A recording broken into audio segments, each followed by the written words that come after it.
Welcome to the Exam Room Live, brought to you by the Physicians Committee. Hi, I am the weight loss champion, Chuck Carroll, and this is the healthiest half hour or so anywhere on the internet today. Appreciate you taking the time to join us right here on Facebook and on YouTube. Going to do our best to educate and inspire you for just a little while. On tap, she is a journalist, she is an advocate, she is a friend to animals, and a mover and shaker in the plant-based community. She also happens to be here with us today. Jane Velez Mitchell will be stepping into the exam room. Jane, can't wait to catch up with you. I am very excited. I've got a lot to tell you.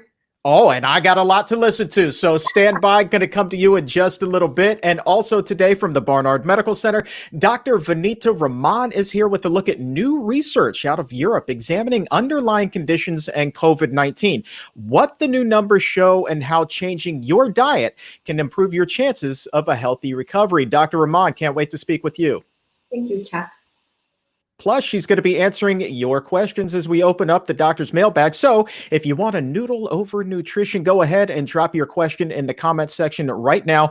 Dr. Rahman will be dropping that knowledge in just a moment. But before we get a check on health headlines, I wanted to let you know that today's episode of the Exam Room Live is sponsored by the Gregory J. Ryder Memorial Fund, supporting organizations like the Physicians Committee that carry on Greg's love for animals by promoting plant-based health and working to end animal abuse.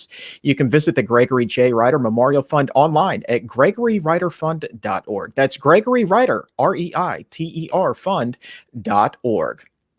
Time now to get you caught up with what's going on in the world. Here are your health headlines for Tuesday, June 23rd, 2020. A rise in coronavirus cases continues across the country, with 29 states now reporting increases over the past week, 9 of them record-setting. Nationwide, there were nearly 7,000 more cases yesterday compared to Monday a week ago. And with the fresh batch of cases comes an increased toll on the medical system, with hospitalizations also on the rise in many states, including California, where Governor Gavin Newsom says the number of COVID patients being treated in the ICU rose 16% over the last 2 weeks. A new study from Johns Hopkins finds the Latino population is testing positive for coronavirus at a rate 3 times greater than any other race. In a study of nearly 38,000 people in the Baltimore, Washington region, Latinos tested positive nearly 43% of the time. Comparatively, African Americans tested positive just under 18% of the time, while whites had a positivity rate of just about 9%. In other news, advertising spending on sugary sodas and energy drinks is on the rise, with companies spending more than $1 billion to showcase their products in 2018. That's a 26% jump from just 5 years earlier. The study from the Rudd Center for Food Policy and Obesity finds that much of that money was spent targeting Black and Latino youth, with children as young as preschool age being focused on. Consumption of sugary beverages has been closely linked to the rising rates of obesity. And finally, in healthier news, man, you just can't look at that baby without smiling, can you? It appears that plant-based baby food is gaining in popularity. British company Mama Made says sales of its vegan products have jumped by 300% since the beginning of the pandemic. The company's founder tells The Vegconomist a surge in home deliveries is driving the increase, along with a growing number of parents wanting their children to develop a plant-based eating habit early in life. The company offers 16 different vegan options, all designed to minimize food waste. I think back to a question from a viewer recently on the show who was asking whether babies should be drinking dairy to grow up big and strong. And I think it was our own Dr. Jim Loomis who said yes, but only if that baby is a baby calf. So you laugh about that, right? You laugh about that, but you sit and then you think, and like, really, that makes a lot of sense, doesn't it? Yeah, I think it does. Okay, moving on. New research out of the UK is putting a renewed focus on many of the preventable conditions that are fueling an increased risk for COVID-19. Here now with a look at that data and how a change in diet may help is Dr. Vinita Rahman.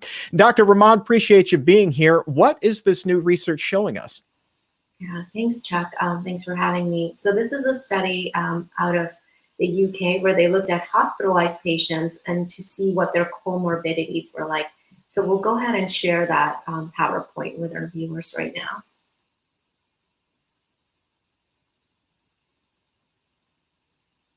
Okay. So if we look at the next slide, we can see a little bit of the synopsis. So there were, this was a very widespread study in the UK, in England, Scotland, and Wales.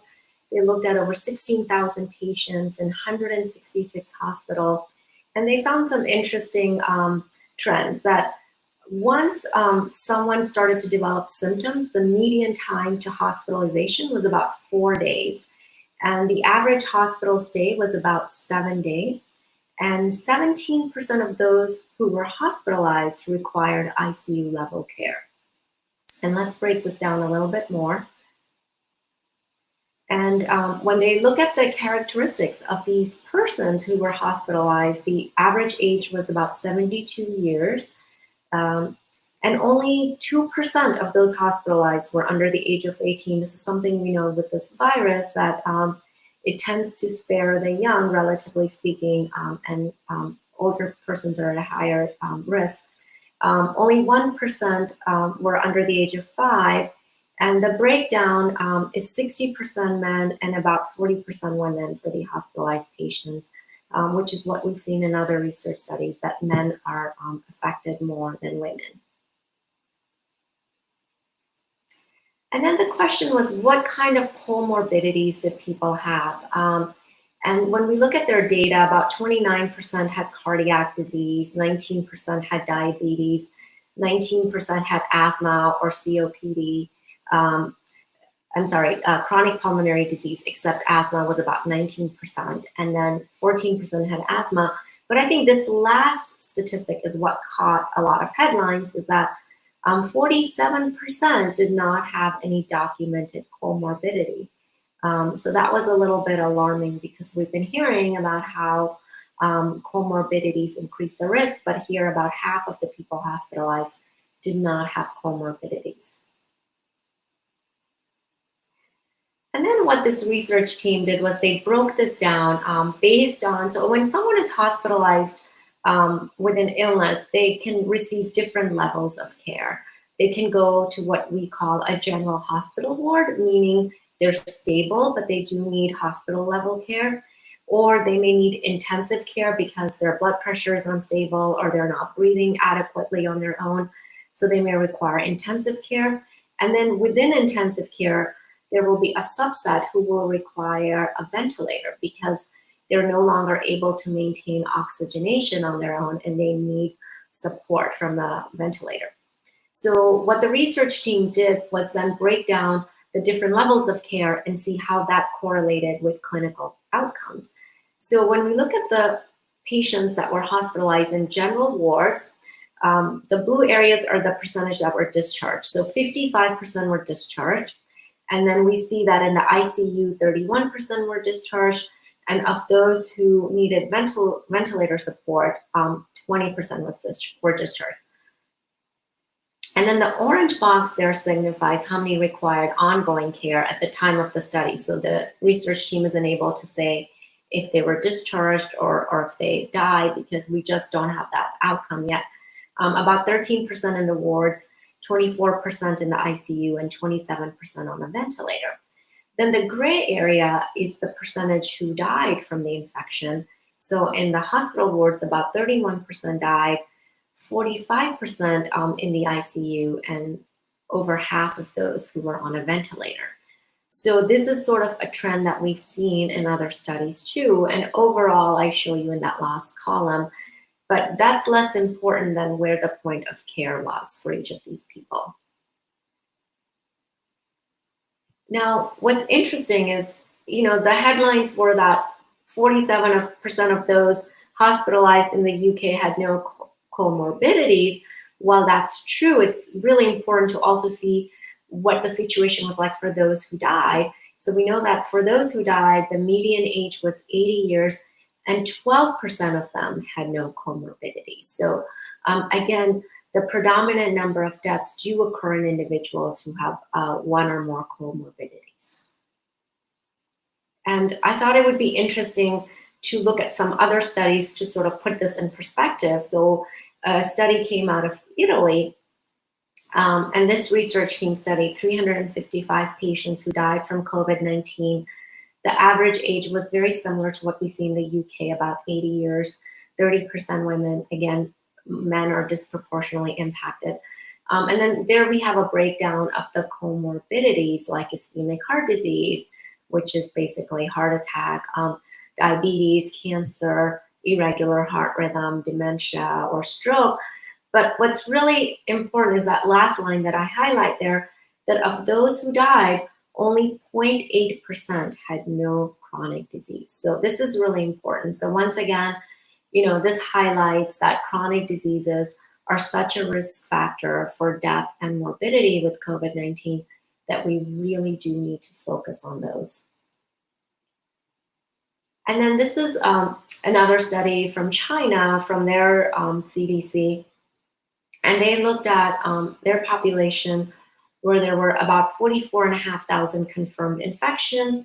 And it's important to also get the big picture of what the course is like. 81% of those infected had mild disease, 14% had severe disease, 5% had critical disease, and the case fatality rate was 2.3%. And there were no deaths in the non-critical cases. So, the mortality numbers vary depending on where we are, but in China, they were close to 2.3%. So just a little bit perspective. Again, this is a new infection. We're learning more and more. But the bottom line is those comorbidities do play a key role in complicated disease and death. And so the more we can control them, presumably the better outcome people can have. Of those comorbidities that you were mentioning there, let's kind of really hammer home this point a little bit here, Dr. Rahman, and talk about how eating a plant-based diet has and leading a healthy lifestyle overall has been shown to really decrease the risk of heart disease, stroke, so many of those conditions that you were just discussing. Yeah, really good point, Chuck. So we know we have these risk factors. The next question is, what can we do to mitigate them? And it turns out there's a lot we can do, and simple things like changing our diet. We know, for example, hypertension is a big risk factor. And we know from research that's been done that people who eat a diet rich in fruits, vegetables, low in fat, low in cholesterol tend to have lower blood pressure, and it's easier to control it when they're on medications. Same thing with diabetes. Eating a plant-based diet can help reduce the risk of developing diabetes. And in those who have it, eating a plant-based diet can control it better, which in turn can lead to a better outcome with COVID-19. And when we're talking about cardiovascular disease, which includes heart attacks and strokes, these are the leading cause of death in the United States and much of the world. And we know from very good research that a plant-based diet can reduce the risk of developing it, and it can possibly reverse it for those who have it. So diet is really important here in mitigating these risk factors. All right. And if you watching this right now have a specific question about, okay, well, a plant-based diet will help with this, it will help with that, but what about this specific food? Well, go ahead and post that comment in the, post your question in the comment section. We're going to be opening up the doctor's mailbag in just a little bit, and Dr. Rahman is going to be dropping all kinds of knowledge on us. So stick around for that. You can also tweet those questions to us using the hashtag #ExamRoomPodcast. Dr. Rahman will check back in just a little while. Sounds great. All right. My next guest is a best-selling author and award-winning journalist and former anchor at CNN. Today, she is an advocate for animals and still reporting on the vegan community through the Jane Unchained News Network and New Day, New Chef. Please welcome Jane Velez Mitchell to the Exam Room Live. Jane, thank you so very much for joining us. Chuck, we match. I like it.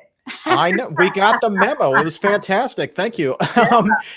So here's my question, right? I always say that people go vegan for three reasons. It's either for their own health, it's for the environment, or it's for the animals.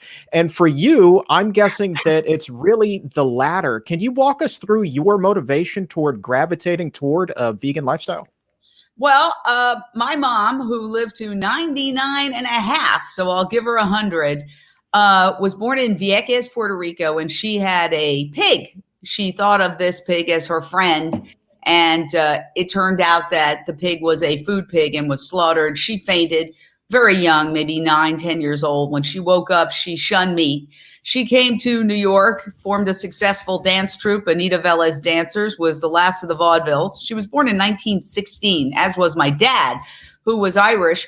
And when they met, I turned out, and my dad had been a big meat eater, corned beef and cabbage, but under my mother's influence, we did not eat animals in terms of meat in our house. However, even though we thought of ourselves as vegetarians, we ate fish, we ate cheese, we ate eggs, we ate dairy.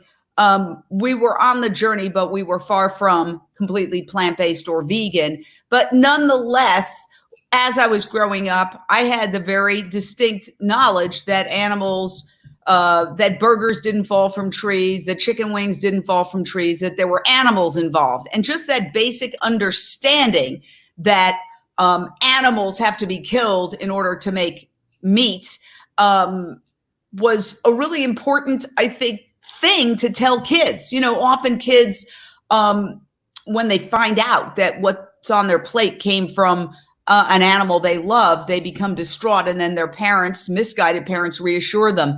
Well, luckily, I didn't have to go through that. Then I became a journalist. I went to NYU. I got a job in Fort Myers, Florida, then Minneapolis, then Philadelphia. And it was in Philadelphia that somebody gave me a videotape of monkeys in a laboratory in Philadelphia being tortured by some fake scientists. This is a very prestigious university. These are infamous head injury experiments. And when I looked at that videotape, I'd never seen anything like it. I was horrified, shocked, and I said, this is evil. This is just pure evil. So that was, I guess, when my animal activism sort of had its first or maybe second inclination. Another thing that happened was my parents gave my dog away when I was a kid, and that shattered me. And I guess that's when I first started being an animal activist without even knowing it. But then when I was a reporter in Philly, I couldn't believe this video, and it was horrific. They were playing rock music. They were joking. They were lifting up the arm of the unconscious monkey and letting it drop and laughing. And I thought, this is evil. We have to do something about it, but I didn't know what to do at that time. So then many years later, I worked for 8 years at WCBS TV in New York, still wasn't able to do animal activism, went out to Los Angeles, got a job as a weekday anchor at KCAL, worked on the Paramount lot. It was a great job. And I was there for 12 years. And then I left the local news business and jumped into syndicated when my friend Harvey Levin, who is now runs TMZ, but at the time he was starting a show called Celebrity Justice. I was tired of local news. He said, would you like to be a reporter? I said, sure. So every morning at an ungodly hour early, we would have a meeting. Where's the celebrity? Where's the justice? That was when, having already gone to farm sanctuary galas and being a fan of PETA, I started to realize, since it was a tabloid show and celebrities literally ran the other way from us, let me work with PETA to try to get some celebrities with their causes.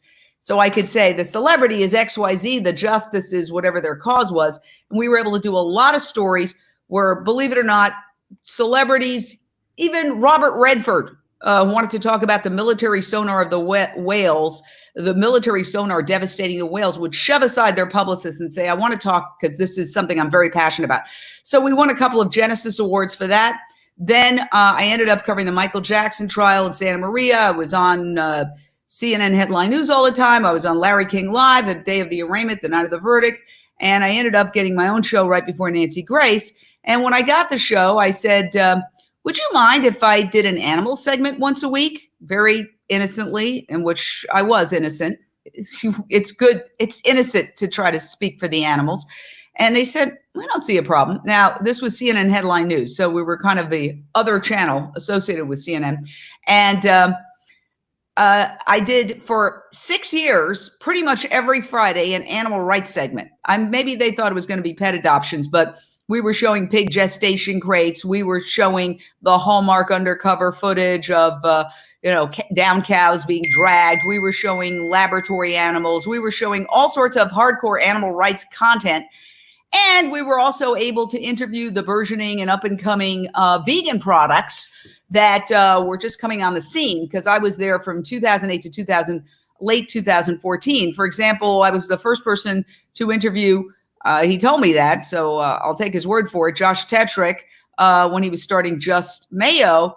And then a lot of these organizations were able to use, we interviewed Nathan Runkle when he was at, obviously running Mercy for Animals, now Milo Runkle, and an incredible person. But at the time, he was the head of Mercy for Animals. We interviewed him numerous times. They loved him. And we interviewed celebrities who were fighting for animal rights, like Joanna Krupa and all sorts of other people. So for 6 years, I was able to do an animal rights segment. Let me know if I'm out of time, but I'll wrap it up by saying, after that ended, I had a nice run. I left on great terms. They gave me all their social media, and I started to use my journalistic skills to cover protests and put them up on JaneUnchained.com, which we can show you right now, JaneUnchained.com. Basically, what we do is once Facebook Live came in, we started going live. I quickly realized, hey, vegan stuff is happening all around the world. It's way too much for one person to cover. So now we have more than 70 contributors around the world going live. And, under normal circumstances, they'd be going live at Cubes of Truth, at Veg Fests, at galas, at all sorts of events, vegan restaurants. We have since also launched, but now, because of the COVID-19 virus, we've created a slate of shows, just like MSNBC or CNN would have shows. We have about a dozen people doing shows. And we also launched a show on Amazon Prime. So if you could just show a New Day, New Chef very quickly, we do something called Lunch Break Live, which is a daily vegan cooking show. So out of that came a TV show. And I know your assistant back there has the link to that, because I'd like to show that. Because we need people to hop on to Amazon Prime and to check out New Day, New Chef.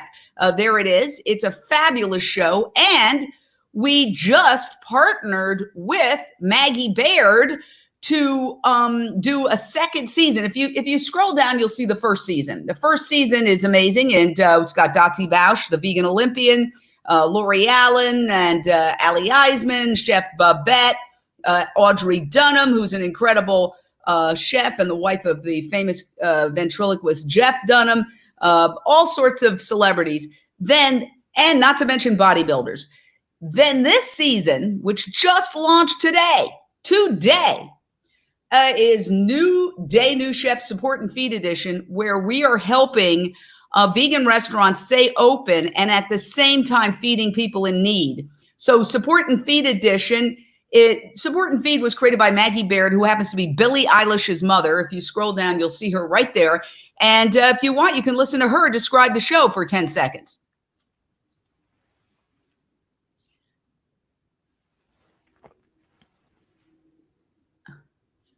Yeah, just turn on the audio and you'll hear it.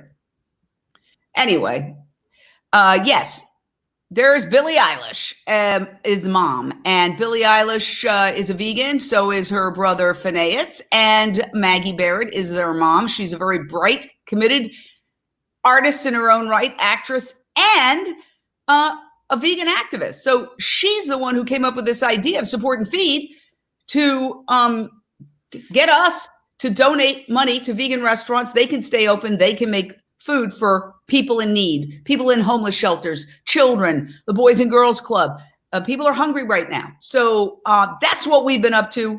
And one final thing, Chuck, we also just launched an app. It's in the form of a website right now, but I'd like all the vegans to sign up to PlantBasedNeighbor.com so you can connect with your neighbors and you can mentor future vegans in your neighborhood. PlantBasedNeighbor.com. It's in beta testing right now. We want you to sign up to PlantBasedNeighbor.com so we can connect all the vegans throughout the world. Dang on, Jane. I said you were a mover and a shaker. I didn't know you had all of that going on. Holy Moses. When do you find time to sleep?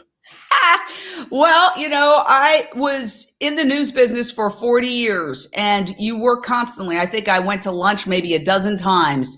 It wasn't the kind of job where you just go out to lunch and you have a leisurely lunch. From the moment you wake up to the moment you go to sleep, you're working. So even though it seems like we're doing a lot, it's fun. I feel like I'm working on journalism that means something. as opposed to just sensational stuff. Not to say that there wasn't value in what I was doing, but this is much closer to my heart. And it's also the most important issue if we want to avoid ecological apocalypse, which is barreling towards us because of climate change, which a new white paper came out that shows that animal agriculture is the leading cause of climate change. And decide for yourself. This is not something that's generally accepted. However, climatehealers.org has the new white paper. You can look at it. It's got citations completely through it.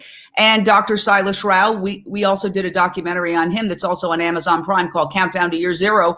He is willing to debate anyone, anytime. It says methane from animals is the leading cause of climate change. And he's a systems analyst who used to work with Al Gore and split with Al Gore because Al Gore didn't focus enough on animal agriculture. And he makes a very persuasive argument. So it's the most important subject we can be talking about that the mainstream media is not talking about. Well, let's talk about the mainstream media here for just a second, because like you, I have a background in it. Mine was on the radio side of things. I was with CBS and later with NBC anchoring and reporting. But my question is, so often we will hear from viewers who say, well, I wish the mainstream media would report on this. And I wonder why it is that we don't hear more about these stories in the mainstream media. My guess is that it is a multitude of reasons, but I would love to get your opinion on why it is we're not hearing more about not just the health side of things, but obviously for you as well from the animal rights side of things. Oh my gosh. Well, all you have to do is look at the commercials. Almost overwhelmingly on cable news, it's meat, dairy, and pharmaceuticals. As Dr. Rao says, they're factory farming us too. They need us to get sick. They need us to eat the bad food, get sick so they can sell us the drugs. Honestly, I can't even sit down and watch cable news, which I try to watch one show a night, usually the Rachel Maddow show, even though, I actually wrote her an email and complimented her about talking finally about the issue in some way, shape, or form, because so many slaughterhouse workers are dying of COVID-19. And the administration has declared slaughterhouses critical infrastructure and these people essential workers, which of course they're not. And, at one point she said, well, nobody disputes that this is an essential product and that they need, I wrote her a letter. I said, thank you for your coverage. Thank you for talking about the COVID-19 in the slaughterhouses, one of the 3 hotbeds along with prisons and nursing homes. I said, but yes, millions of people dispute that it's an essential business. It's actually not only not an essential business, it's killing us. It's killing the slaughterhouse workers. It's killing us with heart disease and cancer. It's contributing, it's the leading cause of human world hunger because animals eat so much more than they produce as food. I signed up in a couple of hours to listen to a New York Times hunger panel because I'm a subscriber to the New York Times. Let's see if they even talk about the fact that animal agriculture is why we have hunger. Jane Unchained, I read several years ago that the New York Times was having a panel on climate change at Paramount Studios, my old haunt. And I bought a few tickets and I went there with one of the co-founders of Happy Cow, Ken Spector, and a few other contributors. And we listened to the whole thing and they never mentioned animal agriculture while talking about climate change. And we jumped up when it came to questions and we all spread ourselves out and asked questions. And we're like, why aren't you talking about animal agriculture? It's the leading cause of habitat destruction. It's the leading cause of wildlife extinction. And basically, they were horrified and wanted to get us to be quiet. And in fact, when I was at the climate rally and Jane Fonda this is here in LA recently, talking about climate change and of course, not mentioning anything about animal agriculture, I said, and animal agriculture. And she looked at me and she said, you be quiet. And that actually made a couple of news stories. So not about me, but animal activists shouted down by Jane Fonda. Now, the amazing, courageous, vegan, brilliant actor Joaquin Phoenix was later with Jane Fonda and said a similar thing, and she didn't tell him to be quiet. She was in the same red coat and red hat, but she kept quiet herself. But the point is that they don't talk about it because we live in a carnist society that is prejudiced against our message, that there's a certain percentage of people who are making billions of dollars. They're already the 0.1%. Farmers aren't farmers anymore. Another project that we just started in collaboration with the Ranchers Advocacy Program run by Renee King Sonnen, a former cattle rancher's wife who is a vegan animal sanctuary owner now. We just did our first interview yesterday, offering possibilities to ranchers who want to transition into animal-free farming. These ranchers and these farmers are also being factory farmed. We want to make everybody the enemy, but it's the system that's the enemy and a few key people who are squelching this information. But they are put in onerous loans. They're not really farmers anymore. The head of the whole government agency that runs all this said, get big or get out to farmers. They have the Willie Nelson farmers that, the farmers that Willie Nelson advocates. They want them gone. What they want are giant factory farms exclusively. And pretty much they've gotten that. So these so-called farmers are really indentured servants who are stuck in onerous loans. The animals are owned by the big meat processors to a large degree. And they raise them, they make pennies per animal, and they have a horrific life where they've got to go into these giant warehouses where all these tortured animals are in these concentrated animal feeding operations called CAFOs, that's the acronym, and they come down with illnesses, they're depressed. I mean, it's a hellhole. So we want to help them get out. So it's not in anybody's self-interest, but why doesn't the media talk about it? Follow the money every single time. And what I try to tell them is, I don't care about your business. We're not going to have any business if planet Earth becomes too hot to support human life, and we're on the trajectory to that. If we don't do something, and this is what I outlined in my documentary, Countdown to Year Zero, which is a profile of the work of Dr. Silas Rao. If we, at our rate, we will have no wildlife, essentially, except for some squirrels, by 2026. Well, you are lighting up the chat box right now. We got people saying that you are pure fire. I mean, you are just laying it out there like it is. My final question to you is this, and I really wish that we had more time, but my final question to you is this.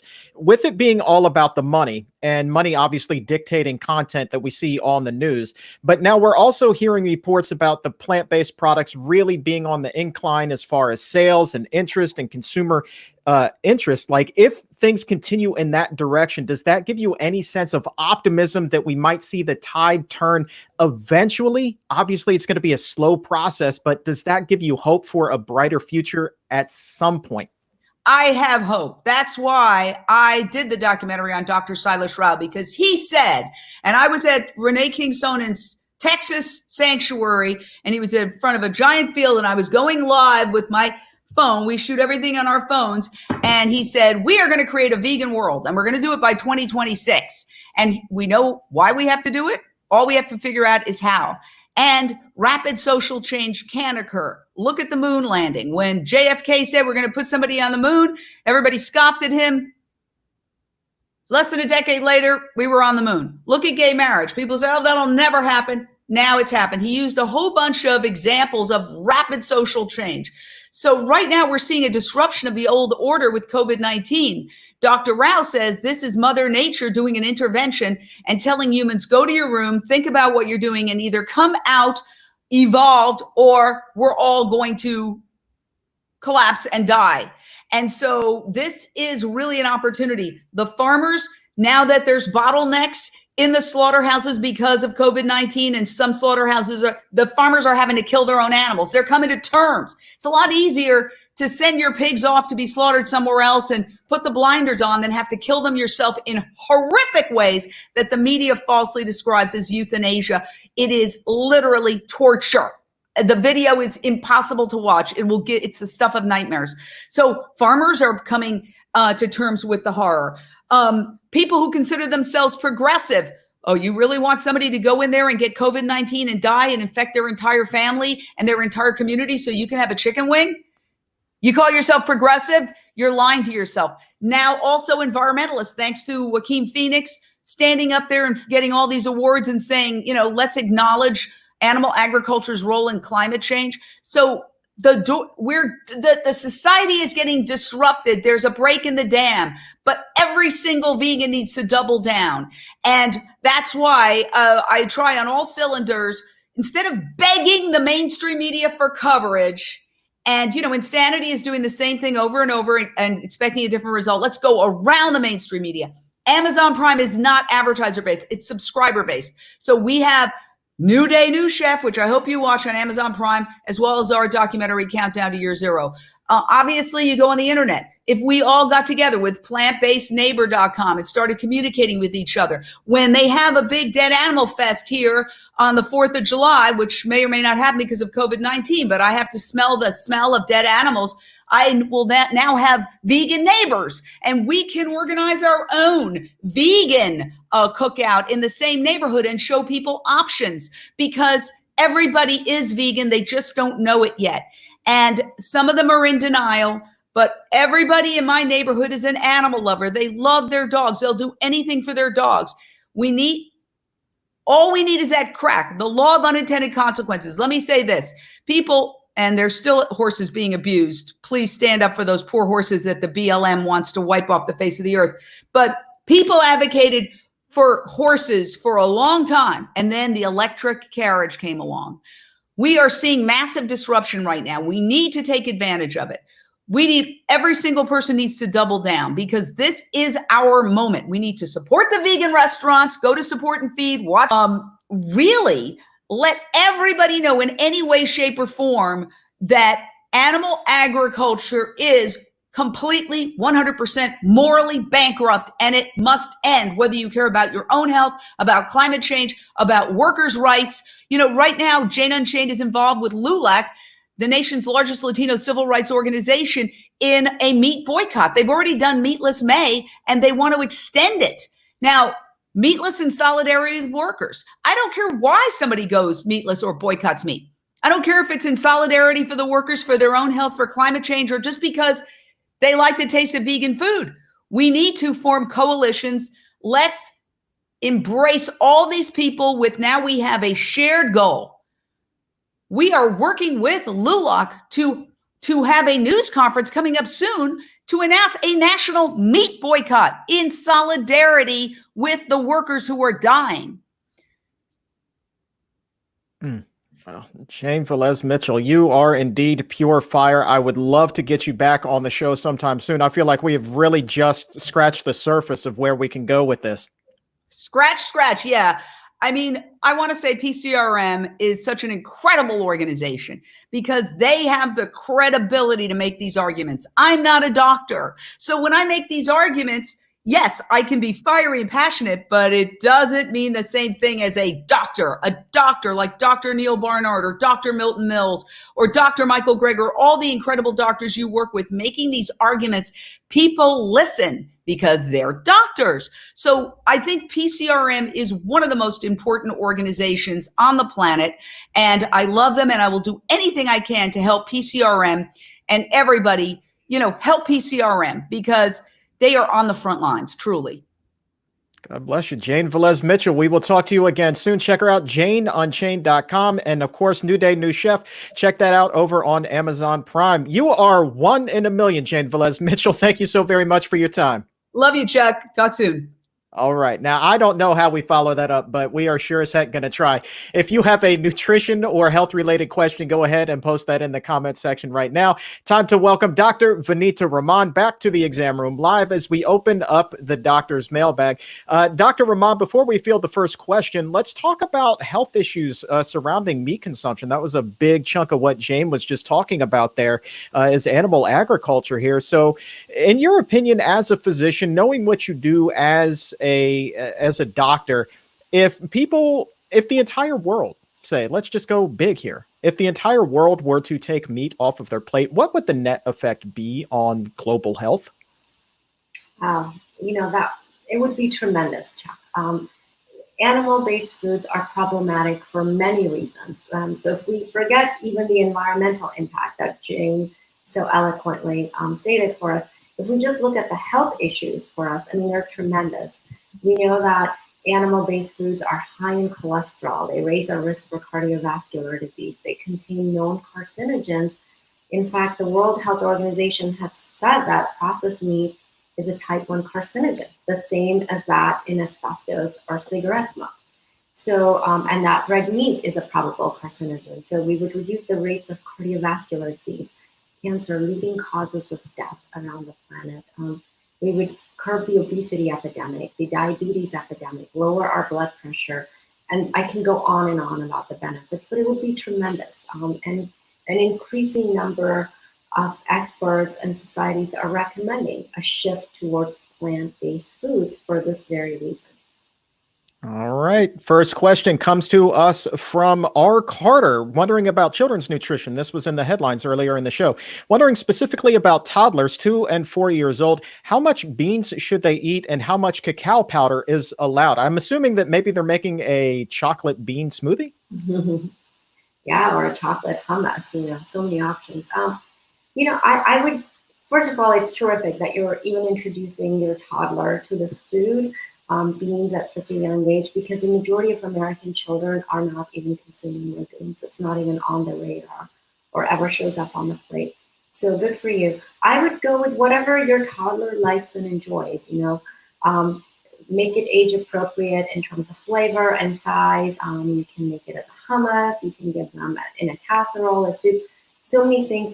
I wouldn't worry about the amount as much as the fact that you're introducing them to it. And these children are going to grow up enjoying beans and legumes. This will be their staple.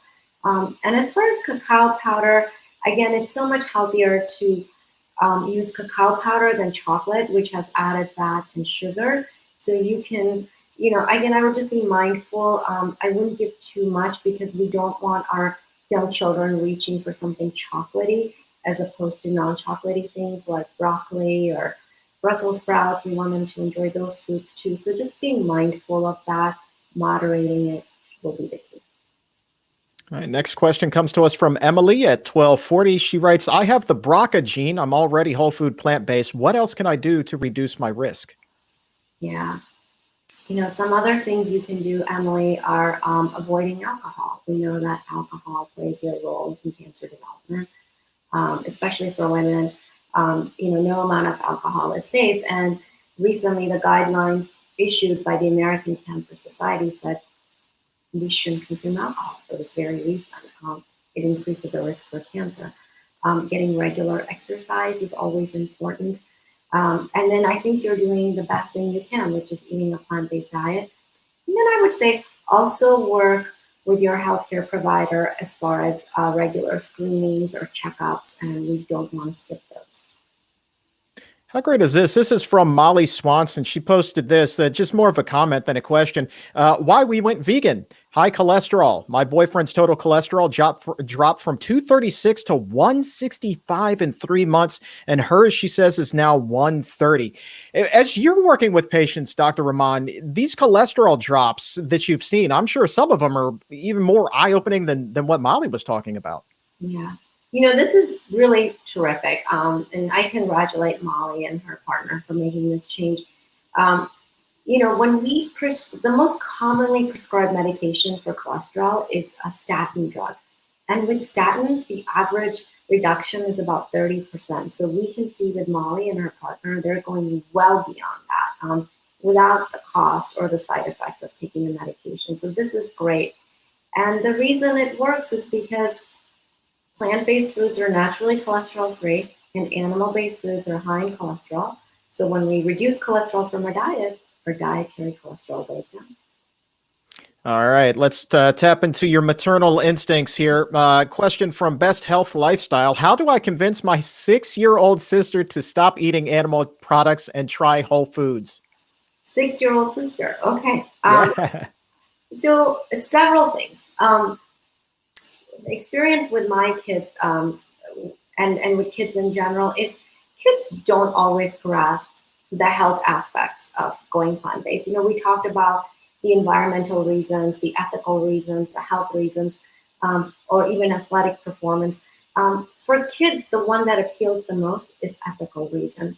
And I think having a talk with a child that's age appropriate, sharing age appropriate information through a book or a movie and explaining how animal-based foods come to be on the plate can be really eye-opening for children who naturally just love animals and they have so much compassion for them. So that can be very powerful for them. Talking to them about health usually does not work.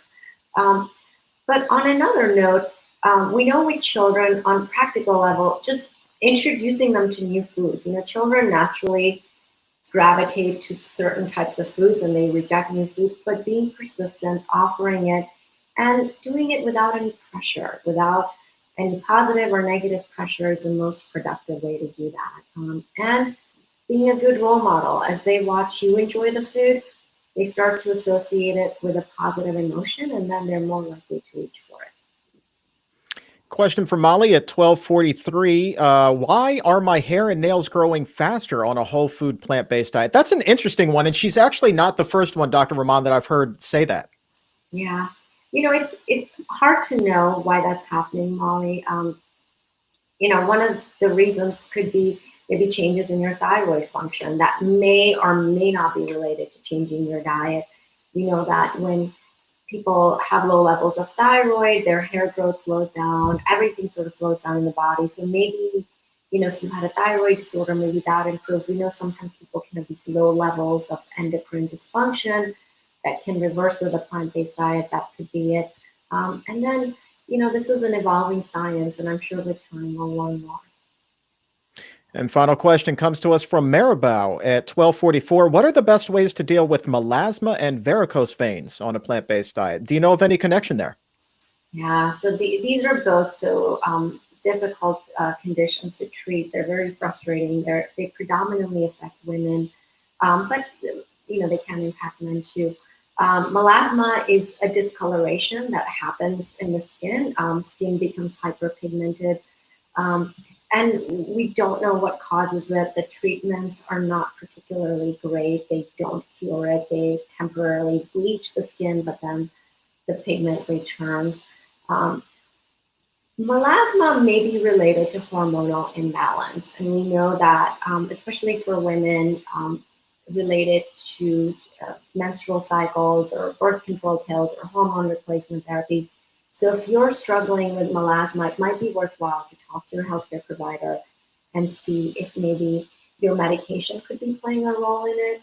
And then avoiding the sun is a key component of controlling it. As far as plant-based diet, the connection would be indirect if we can bring our endocrine or hormonal balance back where it needs to be. That could help reverse it. And varicose veins refer to dilations of veins that occur in our legs that are often asymptomatic in that they don't cause any symptoms, but people don't like the way they look. It's a cosmetic concern, and sometimes they can lead to swelling or pain or infection. And they're often complex, related to comorbidities, similar to what we see with COVID-19, diabetes, high blood pressure, poor circulation, cardiovascular disease. And so again, controlling those comorbidities through lifestyle and diet can help reduce the risk. But if you're having symptoms, speak to your healthcare provider about treatment. All right, Dr. Rahman, that is all the time we have for the mailbag today, but you can keep on posting those questions. We keep each and every one of them in an archive. And so if we didn't get you today, there's a good chance we might be able to get you tomorrow or in the very near future. So keep posting them in the comments or find us on Twitter at Chuck Carroll WLC or at PCRM. Send them there with the hashtag Exam Room Podcast. And if you would like to make an appointment to visit with Dr. Rahman or any number of our wonderful plant-based doctors and dietitians over at the Barnard Medical Center, you can do that right now because nutrition is number one there as they focus on treating the cause of the problem and not just treating the symptoms.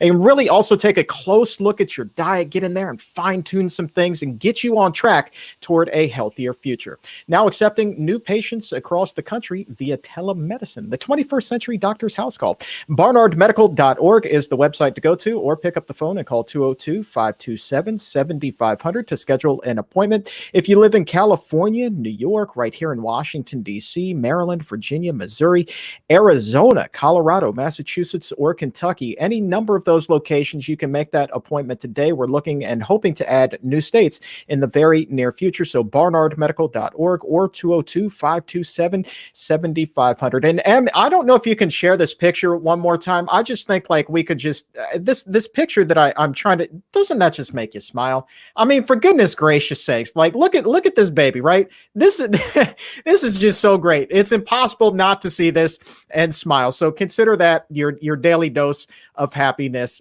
today. And before we get out of here, I will tell you, so often we feel hopeless and we feel like we cannot change. We feel like we are trapped in this unhealthy body. And no matter what we do, nothing will ever work.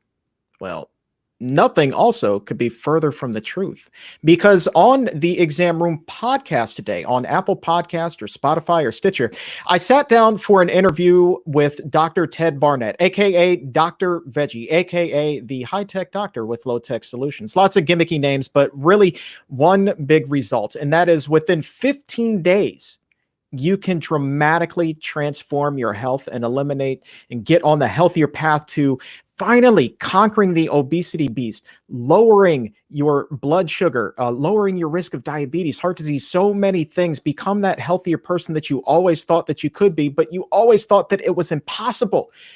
In just 15 days, a little bit over 2 weeks, Dr. Barnett says that he has worked with patients who experience an average of a 50-point drop in cholesterol in such a short amount of time. And if that isn't progress, I don't know what is. The scale is moving finally in the right direction. And the best part of that is it's not just a diet. It's a complete lifestyle change. And that means you can cut the string on that yo-yo. No more yo-yo dieting. That weight is lost and gone forever. And you will truly be the version 2.0 of yourself, the person that you always thought that you could be, but somehow always also thought that it was impossible. So if you want to be inspired and learn how 15 days of going vegan can just transform you inside and out, head over to Apple Podcast and look for the Exam Room podcast, brought to you by the Physicians Committee. Hit that subscribe button, and if you would be so kind as to leave a 5-star rating, we would greatly appreciate it. And as we wrap up, I want to say thank you once again to the Gregory J. Ryder Memorial Fund for sponsoring today's episode. The fund supports organizations like the Physicians Committee that carry on Greg's love for animals by promoting plant-based health and working to end animal abuse. You can visit them online at gregoryryderfund.org. That's Gregory Ryder, R-E-I-T-E-R, fund.org. My thanks again to Jane Velez Mitchell for coming on here and being pure fire today. No other way to put that. And the crew that makes the Exam Room possible, Director Emily Colon and producers Donna Steele and Laura Anderson. And for Dr. Vanita Rahman and everyone here at the Physicians Committee, I am the weight loss champion, Chuck Carroll. Thanks so very much for tuning in. And until tomorrow, please remember to take a stand, stay safe, and keep it plant-based.